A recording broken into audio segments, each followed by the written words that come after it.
Science Journal for Kids and Teens presents How Can Air Travel Produce Fewer Greenhouse Gas Emissions? Read by Miranda Wilson. Abstract. When you think about the causes of climate change, what comes to mind? Do you think of gasoline-powered cars, or do you think about coal and natural gas power plants?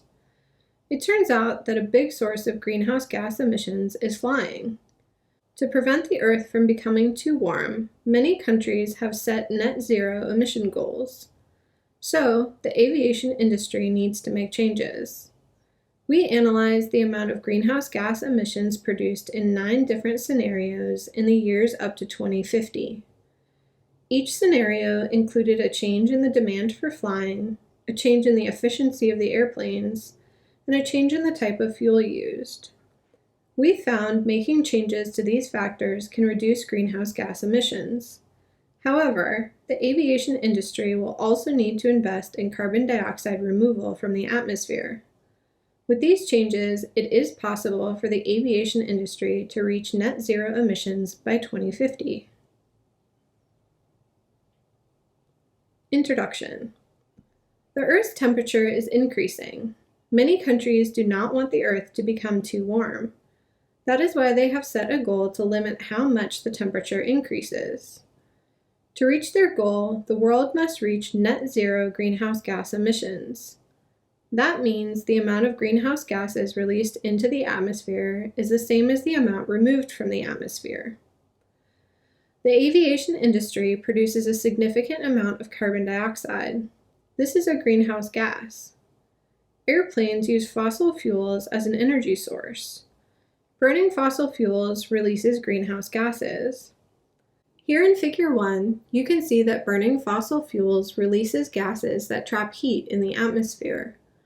This causes the average global surface temperature to increase and the climate to change. You can see solar radiation coming from the sun in the left part of the image.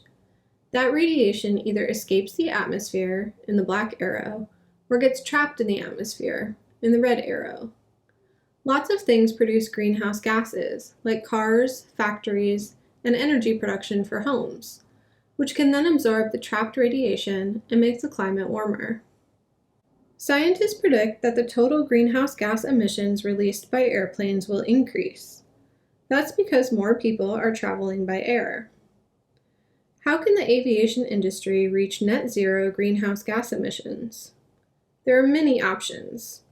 One way is for people to fly less.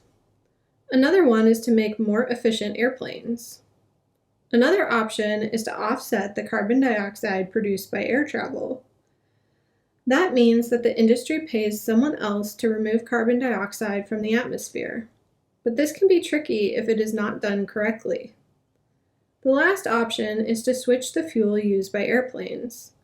Instead of fossil fuels, planes could use a fuel that does not produce greenhouse gases when used.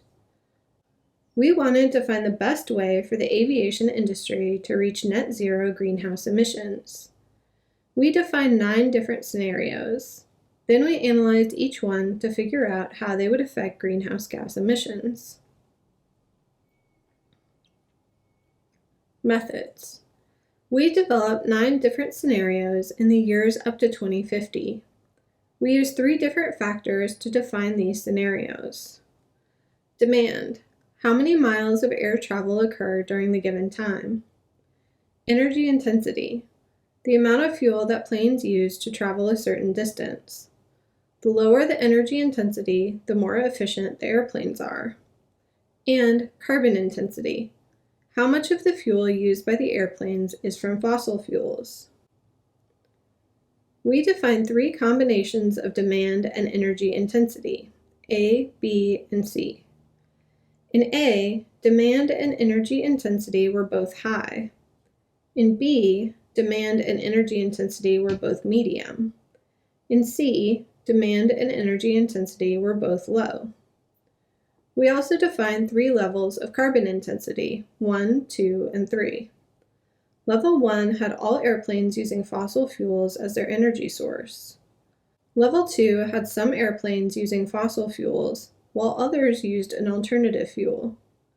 Level 3 had all the airplanes using alternative energy. Each scenario included a demand and energy intensity combination and a carbon intensity level. Then, we calculated the amount of greenhouse gas emissions for each scenario. Here in Figure 2, you can see the 9 different scenarios that can be used to reduce greenhouse gas emissions by the aviation industry. Across the top, you can see A, B, and C, which are the combinations of demand and energy intensity, represented by the human figure and the lightning symbols. The more symbols, the more demand and higher energy intensity. On the y-axis, you can see the 3 levels of carbon intensity, represented by the battery symbol. This is the amount of fuel from fossil fuels. A full battery represents all airplanes using fossil fuels, and an empty battery represents all airplanes using alternative energy.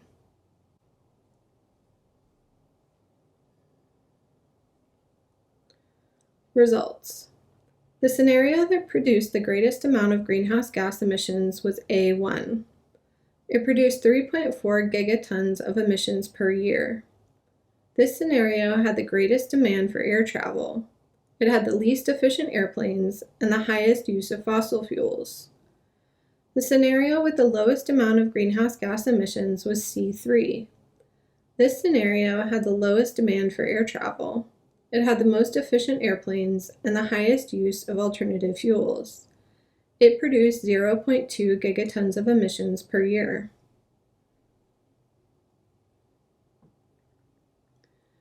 Figure 3 shows the amount of greenhouse gas emissions produced by each scenario.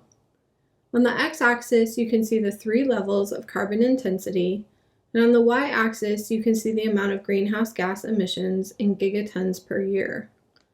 Purple bars represent the highest demand and energy intensity, or the A column in the previous figure.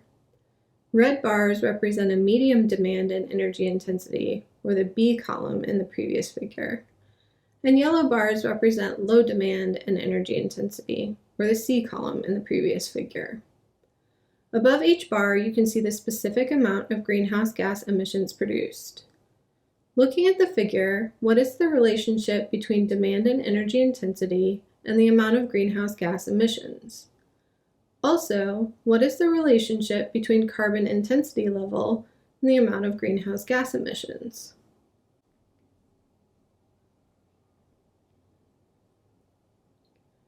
Discussion. Our analysis showed that the aviation industry can reduce its greenhouse gas emissions. It also showed that there are different ways to reduce these emissions. But to reach net zero emissions, some carbon dioxide removal is necessary. That is because the scenario with the lowest emission level still produced 0.2 gigatons per year. But what if there isn't a large decrease in demand and energy intensity? Then the aviation industry will need to switch to alternative fuels. These fuels can include biofuels or synthetic fuels. One challenge to switching to these fuels is that there must be enough available. With biofuels, the resources used to make them can include food crops, such as corn. Do we use corn to make fuel or feed the population? Decisions will need to be made on how best to use these resources. The second challenge to using alternative fuels is cost. The production of these fuels is very expensive.